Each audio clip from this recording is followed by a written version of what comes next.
All right, hello, ladies and gentlemen. I hope you are having a great day.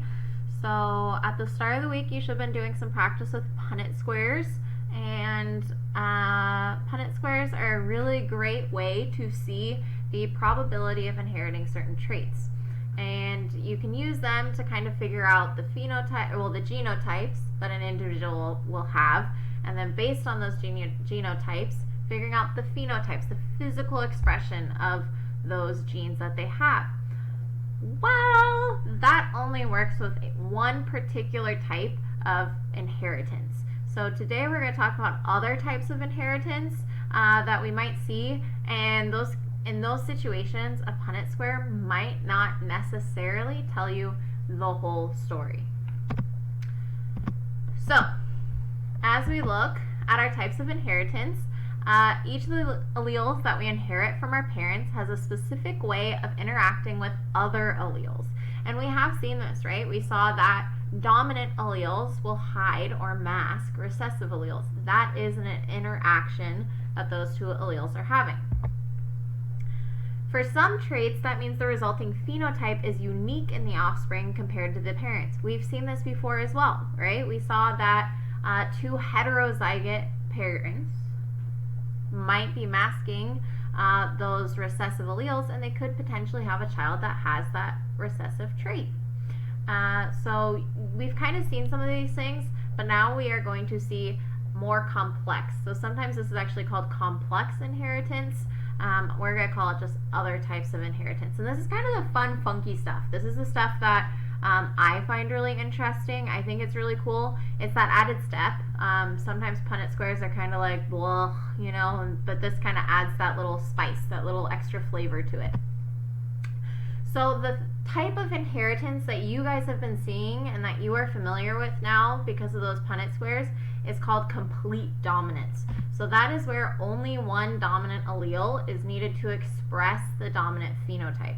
And so we have seen this. We saw that if you had that capital letter, if you had that big B or whatever, you are going to have that trait. Even if it's heterozygous, even if it's a big B and a little b, you're still going to have that big B trait. So homozygous dominant and heterozygous result in the same phenotype. They both result in that dominant phenotype. Only the homozygous recessive will result in the recessive phenotype. So here, if the dominant phenotype is that purplish, pinkish, reddish flower, and the recessive is white, the only time that you'll get that white flower is if you have two of the recessive alleles. So here is your Punnett square that you guys have been seeing.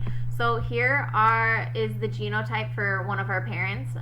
We might call this mom. So mom has her homologous pair, and on one of those chromosomes she has the gene for a big A, and on the other chromosome, on the homologous pair to it, she has a little a.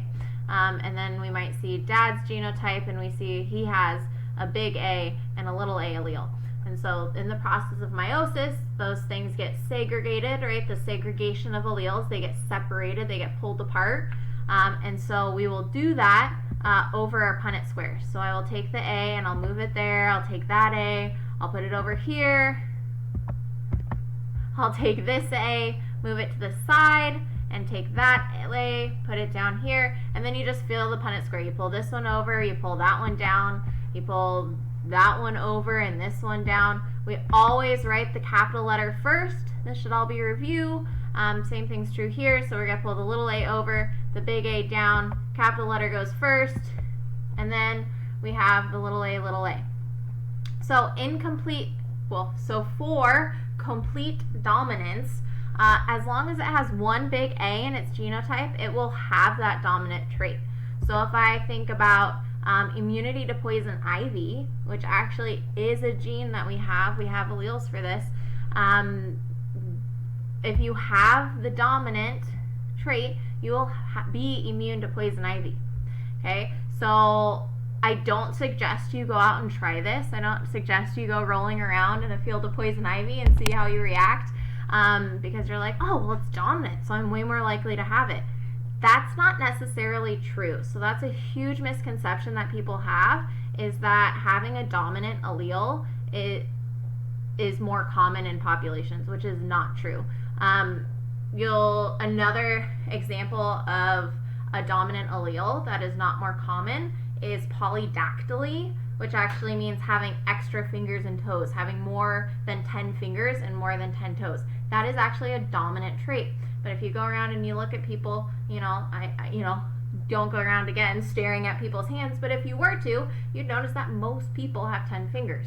So just because it's a dominant allele does not mean that is the most common. We'll talk more about that actually when we talk about evolution at the end of this. So given all that, with complete dominance, if it has this big A, that individual is going to be immune to poison ivy.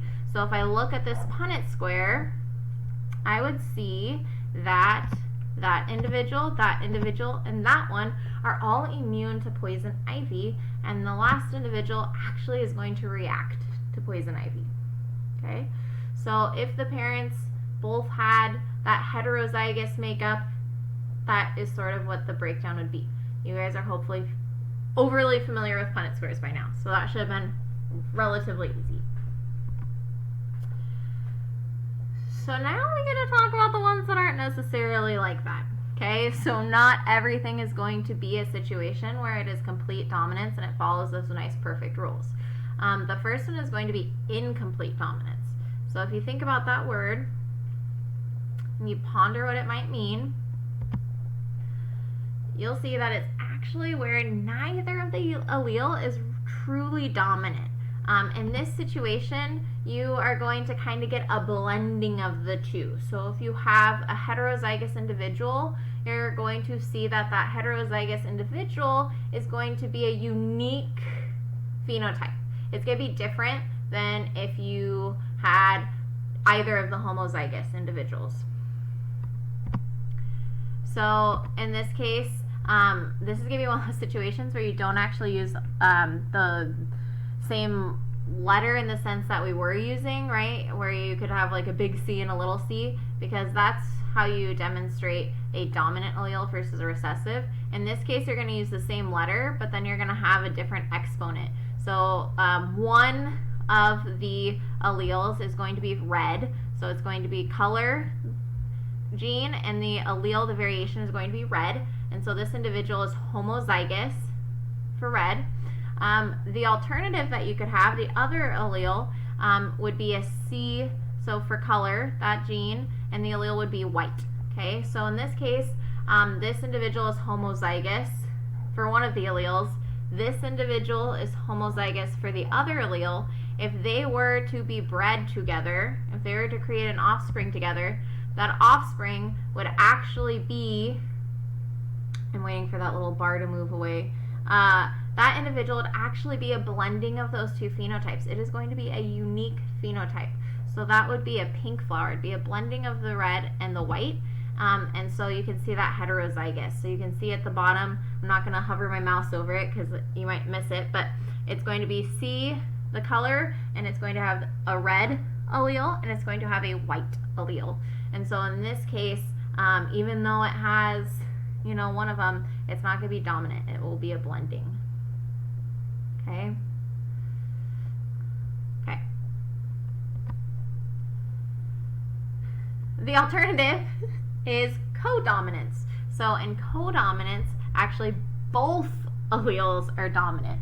So in this case, instead of having, one allele be dominant or neither of them be a dominant, in this case, both are dominant. So if you have both alleles, you're going to express both of those traits. So an example of this is chicken feather color. So if you have a heterozygous individual, it's going to have a combination of the two colors. So it'll be both white and black. It's not going to be like a gray color, right? It's going to be both. The human protein controlling blood cholesterol, you actually get both. You get both the good cholesterol and the bad cholesterol. You get both of the human proteins that control those levels. So another example, there's a lot of examples with like fur colors and like hair colors that you can see. But what I think really sums it all up pretty well is this picture. So this isn't necessarily a true to form, right? Because it's looking at all these flowers. But this is a way that you can think about it. So this isn't, you can't have both a codominant trait and an incomplete. It's going to be either or. But this is sort of what it looks like. So like if you had a dominant and a recessive, and it was complete dominance, if it was heterozygous, it would be red. If it was incomplete dominance, it would be a blending of the two. So it would be a little bit of like a lighter red, like pink. And then if it was codominant, it would be both colors. So it would be like a speckling. So you could imagine this as being red and white. I know it kind of looks pink, so it's not perfect, but that's kind of how you can think of it, is that it wouldn't be a blending, it would be both. So it would be both red and white. Okay. So I am going to pause the video there and let you guys kind of tackle a little bit of those problems. So dominant, recessive, incomplete, codominant. I'll post some practice problems for you to go over.